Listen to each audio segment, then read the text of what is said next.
సప్తజన్మ భవేద్రోగి మనందరికీ కూడా ఆయురార్చకం అలాగే ఆదిత్య హృదయాన్ని కూడా చదువు. వాతావరణం కూడా బాగాలేదు. వరుణుడి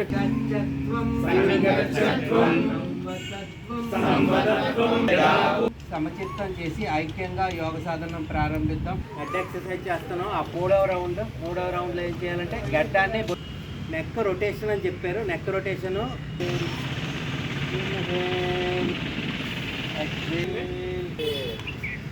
ఇప్పుడు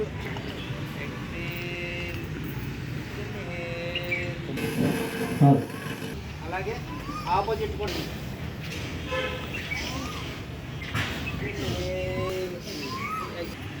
గాలి వదులుతుంది కిందకి.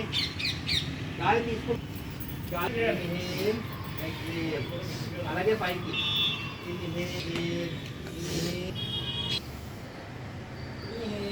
అలా కొన్ని సెకండ్లు ఉండండి. అలా నిలిపి ఉంచండి. శ్వాస తీసుకుంటూ బ్యాక్ బెండ్ ఎప్పుడు కూడా బ్యాలెన్స్ చేసుకుంటూ వెనక్కి వెళ్ళాలి. ఎంతవరకు సాధిస్తే అంతవరకే చేయండి. యాక్టివేషన్ అవుతుంది. మీకు శరీరానికి స్థిరత్వం వస్తుంది. కింద వెంటనే ఒక 10 నిమిషాలు ఉంటాయన్నమాట. ఉంటే ఇలాంటి పుష్ చేయాలి. కావాలి నుదురు స్ట్రైట్గా చూస్తూ ఉండండి. మెడ భాగం వెనక్కి వెళ్ళిపోవాలి. వెనక్కి కరెక్ట్ కాదు, వెనక్కి వెళ్ళాలి. కానీ మీకు ఎంతవరకు వస్తే కాళ్ళు మడాలు తీసుకోండి. పూర్తి చేతులు పాదండి. కింద పెట్టుకోండి. గడ్డం నేల మీదే ఉండాలి. రెండు కాళ్ళు కూడా బెండ్ లేకుండా పైకి తీసుకెళ్ళండి. రెండు కాళ్ళు కూడా పైకి లేపండి. చిన్న పెద్ద పేగు యోగ సాధకులకు అంటే బ్రిడ్జ్ మాట. మనం బ్రిడ్జ్ చేస్తాం చూడండి. రెండు చేతులు రెండు సేవలు రిలాక్స్ డౌన్ చేయండి. రెండు పాదాలని కూడా ఉంది. ఇది థైరాయిడ్ ని అజీర్ణాన్ని మీరు కూడా పొట్టే అవరోగం రోగాలన్నింటినీ కూడా శవాసనం అమృతాసనం జన్మ నుంచి తీసుకోవడం. ఎడమని విడిచిపెట్టడం. పెట్టండి. ఇన్వాలంటరీగా శ్వాస తీసుకోండి. గురువు గారు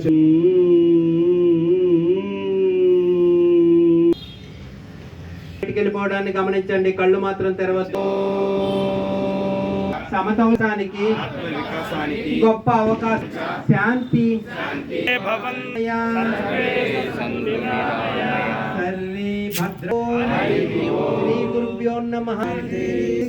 ఇబ్బంది ఏంటంటే పూర్తిగా ఆయన రాబోయే మంచి సర్వీస్ చేస్తున్నారు. ప్రధానికి ఇచ్చారంటే మంచి పనులు చేస్తున్నారు. అది ఒక మంచి కార్యక్రమం. నడవడానికి గంట హరిగారి తర్వాత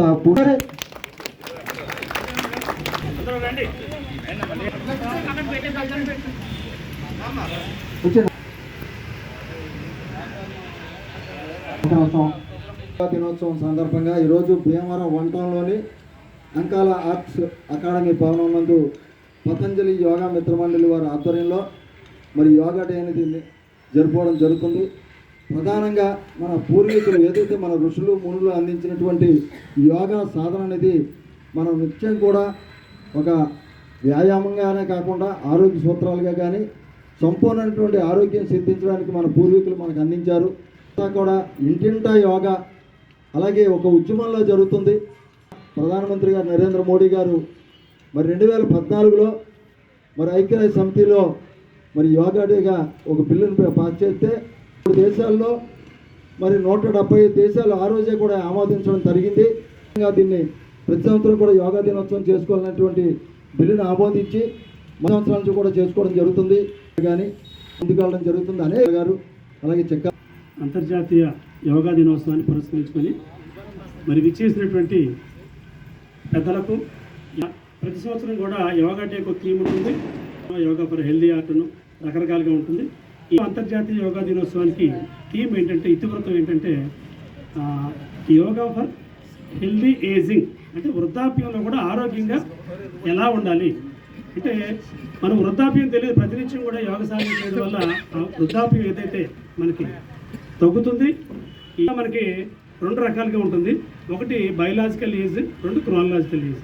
ఏజ్ని 2 రకాలుగా మనం చెప్పచ్చు. మనం ఏదైనప్పటికీ కూడా వాళ్ళ యొక్క బయలాజికల్ ఏజ్ 30 సంవత్సరాల వయసు ఉన్నవాడు ఎలా అయితే చేస్తున్నాడో ఆ రకమైనటువంటి సాధన చేస్తూ ఉంటాం. కాబట్టి ప్రతి ఈ యోగ సాధన చేయడం వల్ల శారీరక దృఢత్వంతో పాటు మానసిక స్థిరత్వం అనేది తప్పనిసరిగా వస్తుందని చెప్పి మరి తెలియజేసుకుంటూ వీరికి సహకరించే పేరున కూడా నా హృదయపూర్వకమైన కృతజ్ఞతలు తెలియజేసుకుంటూ, శారీరక వ్యాయామం మాత్రమే కాదు, యోగం మనస్సు, శారీరకం, ఆత్మ, ఈ మూడింటిని కూడా అనుసంధానం చేస్తుందని చెప్పి తెలియపరుస్తున్నాను.